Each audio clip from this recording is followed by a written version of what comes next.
जय श्री राम। हमारी सीरीज में हम बात करेंगे रामायण की, श्रीमद् वाल्मीकि रामायण। और हमारे इस एपिसोड में हम साबित करेंगे कि रामायण भोग की नहीं, त्याग की कथा है। यहां त्याग की प्रतियोगिता चल रही है और सभी प्रथम है, कोई पीछे नहीं।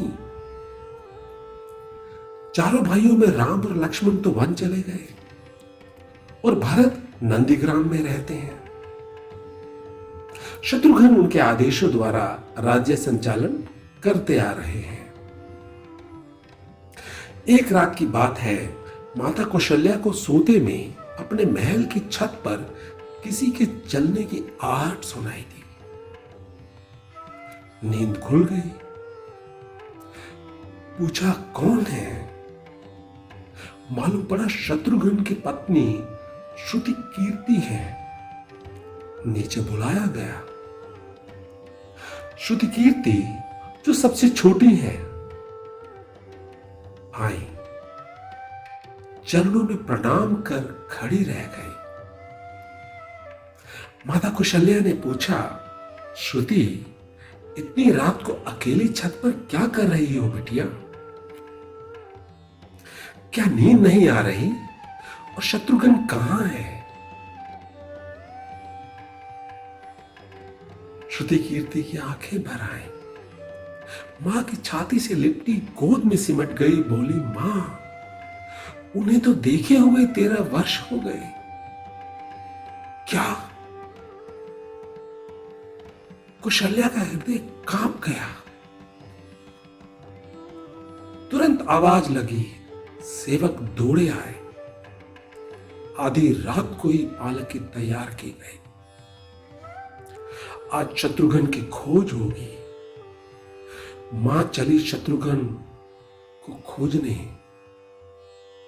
और क्या आपको मालूम है शत्रुघ्न कहां मिले? अयोध्या के जिस दरवाजे के बाहर भरत नंदीग्राम में तपस्वी होकर रहते हैं, उसी दरवाजे के भीतर एक पत्थर की शिला है। उसी शिला पर अपनी बाह का तकिया बनाकर लेटे मिले। मां सिरहाने बैठ गई। बालों में हाथ फिराया तो शत्रुघ्न ने आंखें खोली और बोले, मां। उठे, चरणों में गिर पड़े। मां आपने क्यों कष्ट किया? मुझे बुलवा लिया होता। मां ने कहा, शत्रुघ्न यहां क्यों?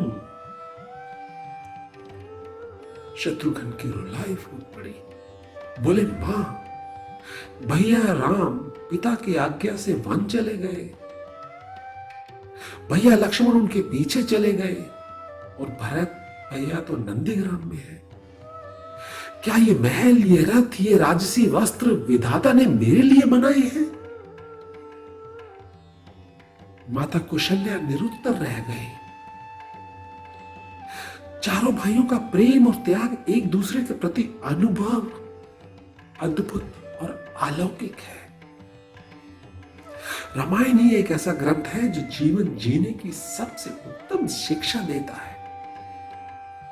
भगवान राम को 14 वर्ष का वनवास हुआ तो उनकी पत्नी मां सीता ने भी सहर्ष वनवास स्वीकार कर लिया।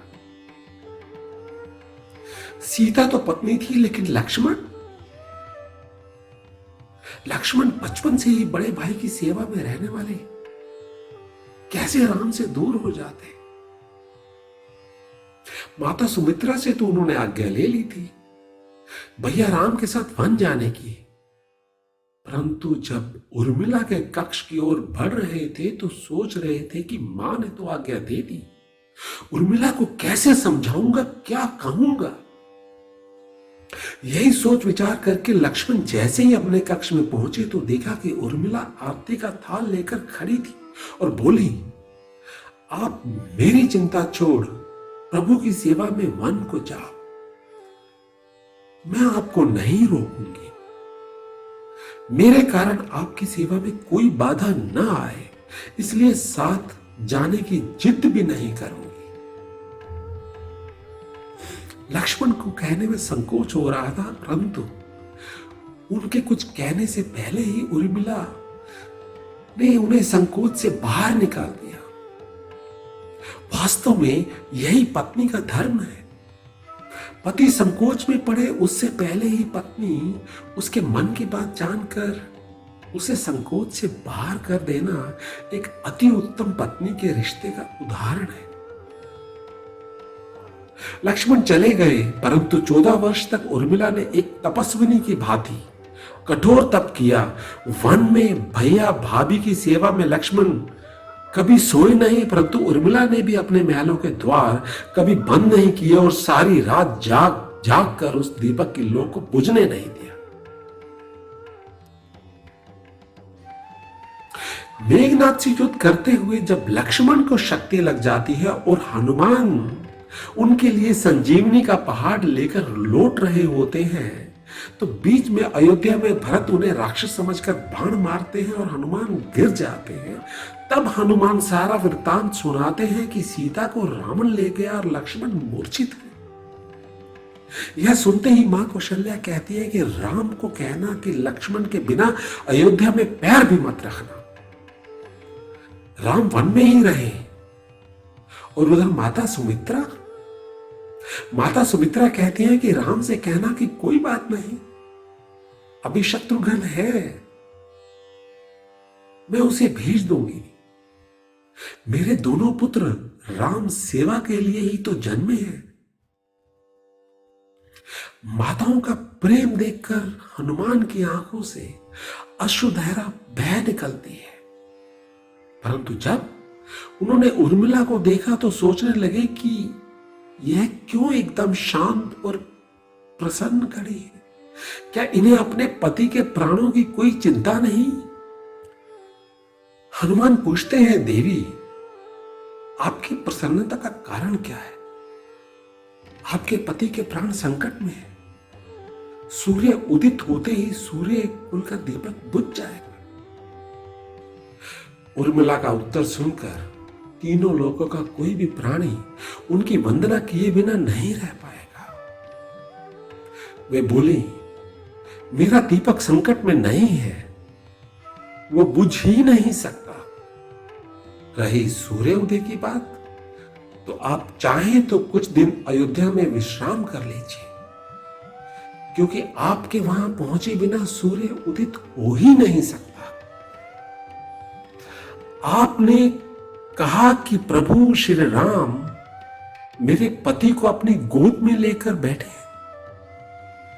जो योगेश्वर राम की गोद में लेटा हो, काल उसे छू भी नहीं सकता।